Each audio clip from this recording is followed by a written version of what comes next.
Right now, a killer's complete DNA profile is sitting in a federal database. It has been there for 30 years. Every day, millions of people upload their DNA to ancestry websites, genealogy platforms, family tree databases. Every day, investigators cross-reference that data against the profiles of unidentified killers. For this one, nothing. Not yet. That is the last case in this video. But before we get there, 4 cases where DNA reached back through decades of silence and delivered the one thing no investigator thought possible: the truth. April 2nd, 1981, Troy, Ohio. A young woman was found on the side of a highway just before dawn. She was beaten to death. She wore a handmade fringed buckskin dress, tan leather, carefully stitched. Someone had made it for her, or she had made it herself. She had no identification, no matching missing persons report, no name that anyone could find. For 37 years, investigators issued bulletins across every state. Hundreds of families came forward. None of them were hers. She was buried with a headstone that read, "Buckskin Girl, Unknown." In 2018, investigators submitted her DNA to a public genealogy database. Build a genetic profile, search public family trees, find biological relatives, anyone connected to her. Trace the branches backward, narrow thousands to hundreds, hundreds to one. Her name was Marsha Lenore King. She was 21 years old. She was from Hot Springs, Arkansas. She had a family that had spent 37 years not knowing where she was. Marsha was reburied, this time with her name on her headstone. Her killer has never been found. One identity, restored after 37 years. In the next case, the DNA didn't just give a victim her name, it identified the killer, a man who had been hiding in plain sight for 40 years. A man with neighbors who waved to him from across the street. Between 1974 and 1986, a man committed 13 murders across the state of California. Brian and Katie Maggiore, executed on a residential street while walking their dog. Robert and Manuela Domingo, stabbed in their home. Lyman and Charlene Smith, beaten in theirs. Their son had discovered them. 13 lives, 5 counties, 12 years. And then, nothing. He stopped. He disappeared. Into a house, a routine, into a life that looked exactly like everyone else's. Law enforcement had his DNA, collected from crime scenes across Northern California. But DNA is only useful if you have someone to match it to. For 40 years, there was no one. Forensic genealogist Barbara Ray Venter didn't search criminal databases. She uploaded the killer's DNA to a public family tree website. She was not looking for him, she was looking for his cousins. Months of reconstruction, birth records, obituaries, marriage certificates, census filings. Thousands of relatives narrowed to dozens, dozens to one. Joseph James D'Angelo, age 72, retired police officer, Citrus Heights, California. Investigators followed him for days. When he discarded a tissue near his car, they had their sample, and it matched. He was arrested April 24, 2018.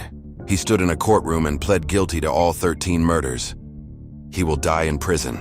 40 years, 13 lives, caught because his cousin uploaded DNA to a genealogy website. One technique, 2 cases, 1 victim named, 1 killer caught. But the investigators in the next case didn't find 1 victim. They found 4. 2 of them were children. And the killer had already been dead for years when his name was finally spoken. 2 oil drums, 4 victims, 2 of them were children, hidden in a state park in New Hampshire for 15 years before anyone knew all 4 were there. This is the case forensic genealogists still describe as the most haunting investigation in the history of the science.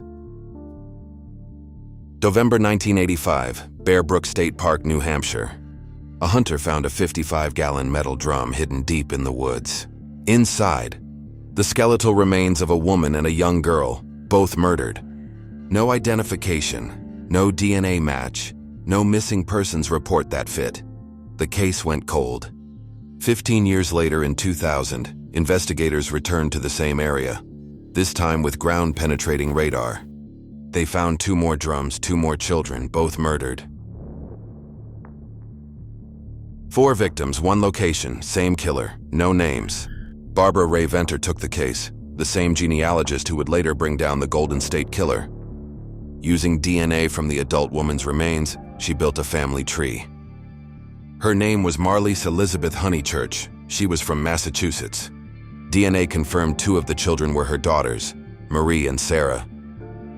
Then investigators built a second genetic profile, the killer's. His name was Terry Peter Rasmussen, a drifter. Decades of false names, false identities, multiple states. He had been caught before, convicted of murdering another woman in California. He died in prison in 2010. He went to his grave without knowing he had been identified. Without knowing that the 4 victims hidden in those woods had finally been given names. The 4th victim, the second child, was not identified until 2023. Her name was Megan Tully. She was 6 years old.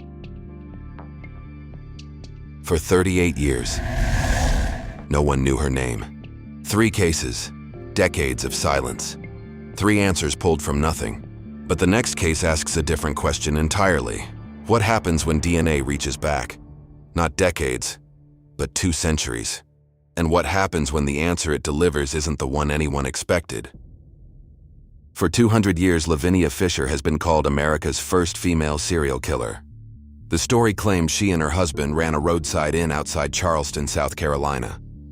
She poisoned her guests. Dozens of men checked in. None of them left. She was executed in 1820, 200 years of certainty.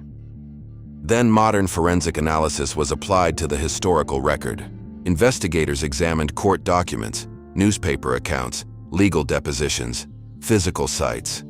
They looked for what the legend required to be true: bodies, missing travelers, documented victims. They found none. There are no confirmed victims of Lavinia Fisher, no physical evidence of poisoning, no forensic trail.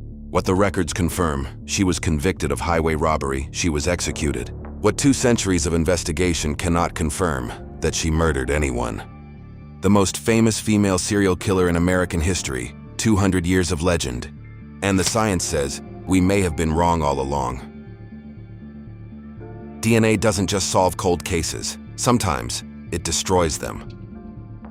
One legend dismantled after 2 centuries. But there is one case where the DNA has been collected, the profile is complete. The genealogy databases have been searched, and there is still no answer. This case has been open for 57 years. He sent letters, he sent codes, he gave himself a name, and he was never found. Between 1968 and 1969, a man killed at least 5 people in Northern California. He sent letters to newspapers, coded ciphers, taunts, warnings. He called himself the Zodiac. The first cipher was solved within weeks. Inside it, he wrote, "I like killing people because it is so much fun." The 340 cipher, a second encoded message, defied analysis for 51 years. In 2021, a team of amateur codebreakers finally cracked it.